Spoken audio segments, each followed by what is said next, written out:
President Trump woke before dawn on Monday and burrowed in at the White House residence to wait for the Russia bombshell he knew was coming.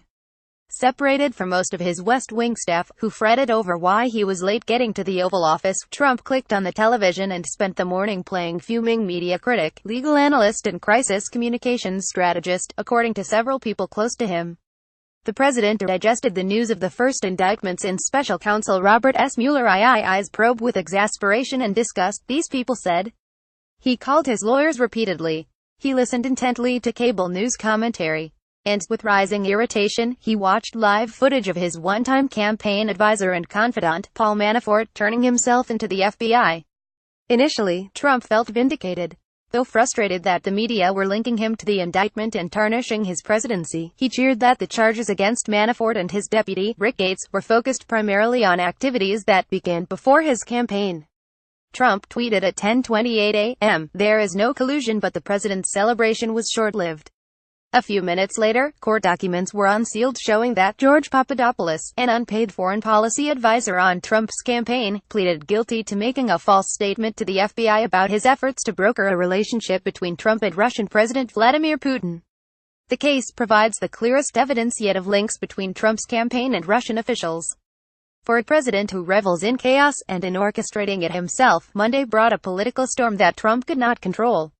White House Chief of Staff John F. Kelly, along with lawyers Ty Cobb, John Dowd and Jay Sekulow, advised Trump to be cautious with his public responses, but they were a private sounding board for his grievances, advisors said. This has not been a cause of great agita or angst or activity at the White House, said Cobb, the White House lawyer overseeing Russia matters. He added that Trump is spending all of his time on presidential work.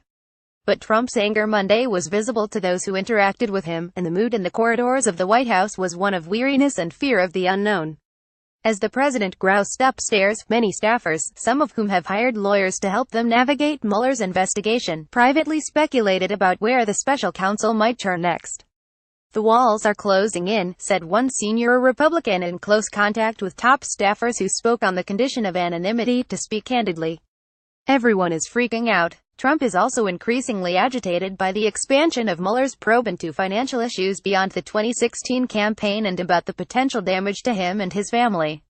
This portrait of Trump and his White House on a day of crisis is based on interviews with 20 senior administration officials, Trump friends and key outside allies, many of whom insisted on anonymity to discuss sensitive internal matters.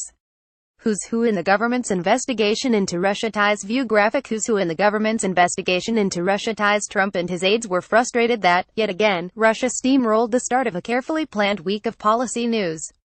Trump is preparing to nominate a new chairman of the Federal Reserve and is scheduled to depart Friday for a high-stakes, 12-day trip across Asia, and House Republicans are planning to unveil their tax overhaul bill.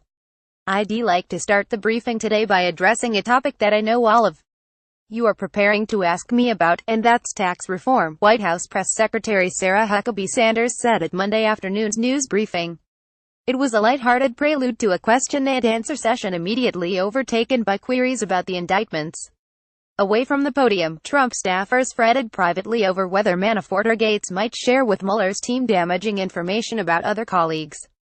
They expressed concern in particular about Gates because he has a young family, maybe more stretched financially than Manafort, and continued to be involved in Trump's political operation and had access to the White House, including attending West Wing meetings after Trump was sworn in. Some White House advisors are unhappy with Thomas J. Barrack Jr., Trump's longtime friend and chair of his inauguration, whom they hold responsible for keeping Gates in the Trump orbit long after Manafort resigned as campaign chairman in August 2016, according to people familiar with the situation. Barrack has been Gates' patron of late, steering political work to him and, until Monday, employing him as director of the Washington office of his real estate investment company. Trump and his aides tried to shrug off the ominous headlines, decorating the south portico of the White House in black bats and faux spider webs to welcome costumed children for Halloween trick-or-treating. As the sun set on Monday, the President and First Lady Melania Trump handed out goodie bags to little princesses and pirates. The Russia drama has been distracting and damaging for Trump, from a public relations perspective if not, eventually, a legal one. The president's inner circle on Russia matters has tightened in recent months. In addition to his lawyers, Trump has been talking mostly with Kelly and members of his family, including Melania, as well as daughter Ivanka and son-in-law Jared Kushner, both senior White House advisors. Trump also leans on two senior aides, Counselor Kellyanne Conway and Communications Director Hope Hicks, as well as some outside friends for advice. Still, Trump has little ability to influence the ongoing Russia probe save for firing Mueller, the sort of rash decision that his lawyers insisted Monday he is not considering. Nothing about today's events alters anything related to our engagement with the special counsel, with whom we continue to cooperate, Cobb said. There are no discussions and there is no consideration being given to terminating Mueller. Sekulow, one of Trump's outside lawyers, said there's no firing Robert Mueller discussions. Asked whether Trump is considering pardons for Manafort or Gates, Cobb said, No. That's never come up and won't come up. On Capitol Hill, meanwhile, some of Trump's allies are privately revving up their own version of a counterattack against Mueller. Several top Republican legislators plan to raise questions in the coming days about the FBI's handling of a dossier detailing alleged ties between Trump and Russian interests. They intend to argue that Mueller's team has become overly reliant on a document that was funded in part by Democrats, according to two people involved in the discussions.